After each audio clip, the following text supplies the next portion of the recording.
Okay, I know what I'm going to do. Okay. I'm rolling. The Other Boleyn Girl by Philippa Gregory is really a watershed representation of Anne. And I've often wondered what inspired it, because it really is such a nasty Anne. I know that Philippa Gregory does not see her as nasty. She sees her as a woman coping with the constraints on her life of that era, right? And very much responding to the political machinations of her family. But nonetheless, the way the novel is constructed, she definitely, there's this good woman, bad woman thing. Good Mary, bad Anne. And I've often thought, what is going on there? Why is this evil Anne, or nasty Anne, let's call her the mean girl Anne, right, being resuscitated, in contemporary times? I think there's a lot of different ways of approaching that question. I think in part we've become fascinated by sort of counter-heroines. They're all over television. I guess it starts with Alexis Carrington on Dynasty, and it's just gotten worse and worse and worse over the years. We seem to be living through a period in which, for complicated reasons, I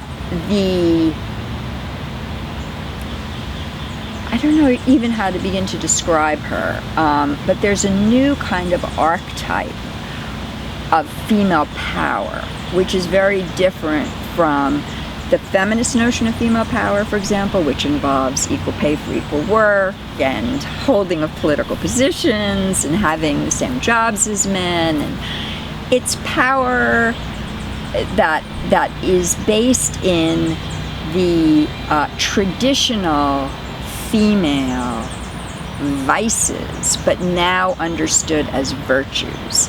That is, using your sexuality to get where you need to go, right? Landing a rich man, right? There was a time in which those kind of representations were seen as regressive. Well, now they're just all over the place, and people celebrate them. It's like, way to go, girl. You go for it.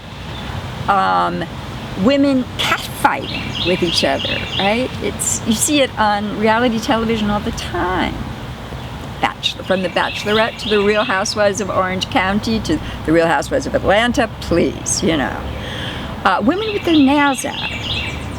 So there's something about the turn of the 20th into the 21st century that has encouraged these kinds of representations.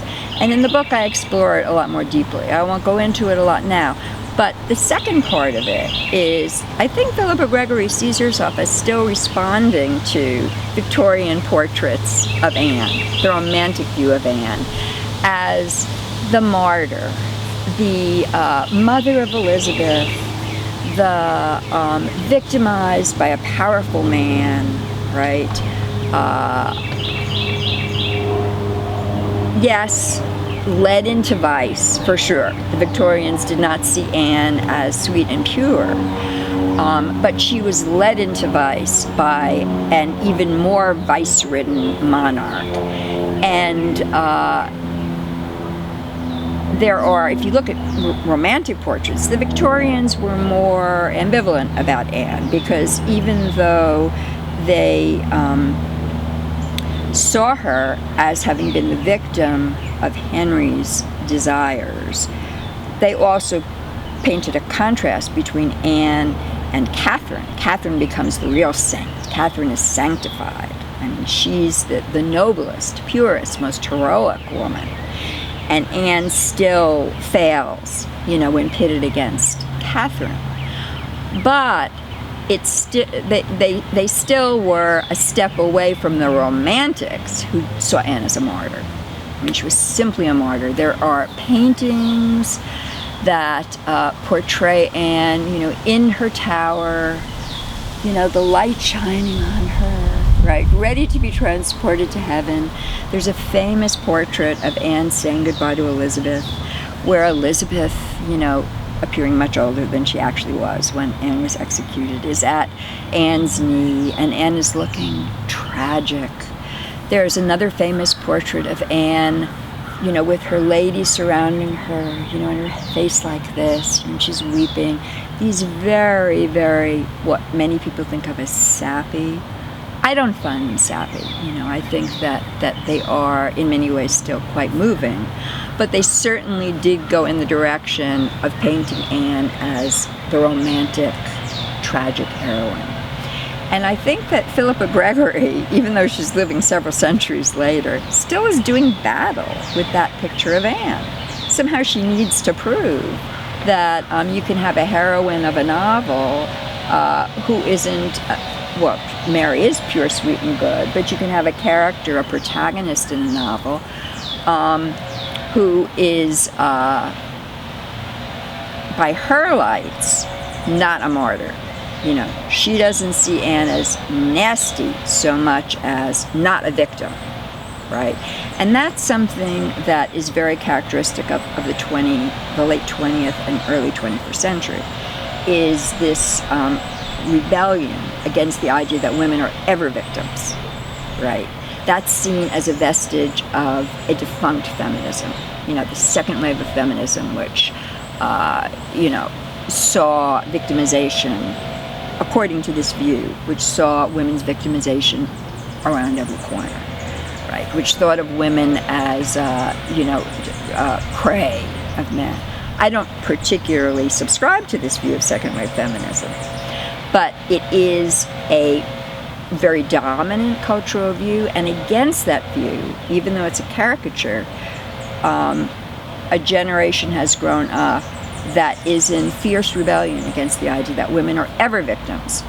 They're in so much rebellion against it that young women who 2 generations ago would have understood that something had happened to them that was rape won't now call it rape. Because to say I was raped is to say somebody took advantage of me, somebody victimized me. And many, many young women today would rather say, I contributed to it, I did it myself, I got drunk, I went out with the wrong guy, right? In order to keep their sense of agency, rather than to admit that somebody took advantage of them. And so to, you know, come back to Philippa Gregory, I think that this is very much the conception of feminism. Gregory sees herself as a feminist. She said, I'm a feminist, that she is working with the anti-victim feminist, you know, a third wave, if you will. I think she, in fact, goes way too far and goes beyond Anne not as a victim to Anne as a villain, but, you know, that she certainly sold a lot of books. I have to give her that. All right. Do you have anything else, any kind of maybe closing remarks or anything to say? Well, let's see, what can I say in closing?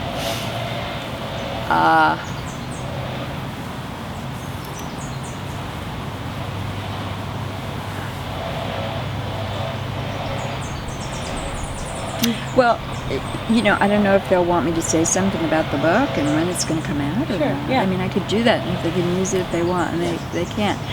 Well, you know, the book has got 3 parts to it. It's called The Creation of Anne Boleyn.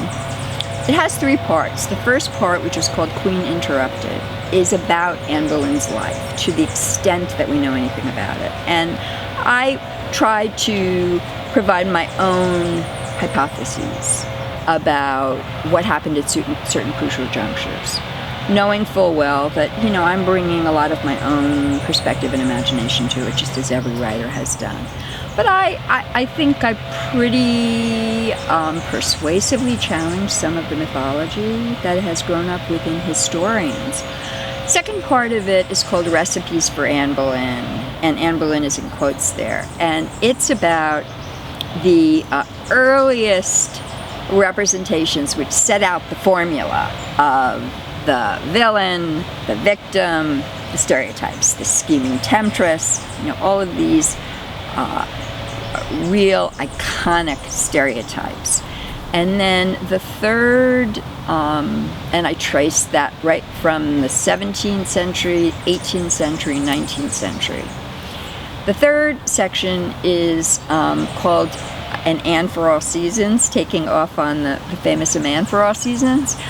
And that's where I do contemporary stuff. I begin with Anne of the Thousand Days, and I go on to talk about the other Boleyn girl and the Tudors, and it's about how Anne has been reinterpreted and reimagined in more recent times, and the enormous role that the actresses have played.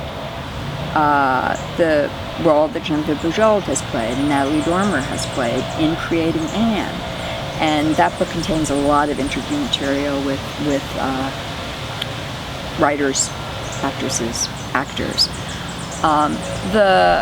So the book is both a history of representations and images, and it's also an attempt to, I guess, put my own stamp on who Anne was, to the extent that's possible.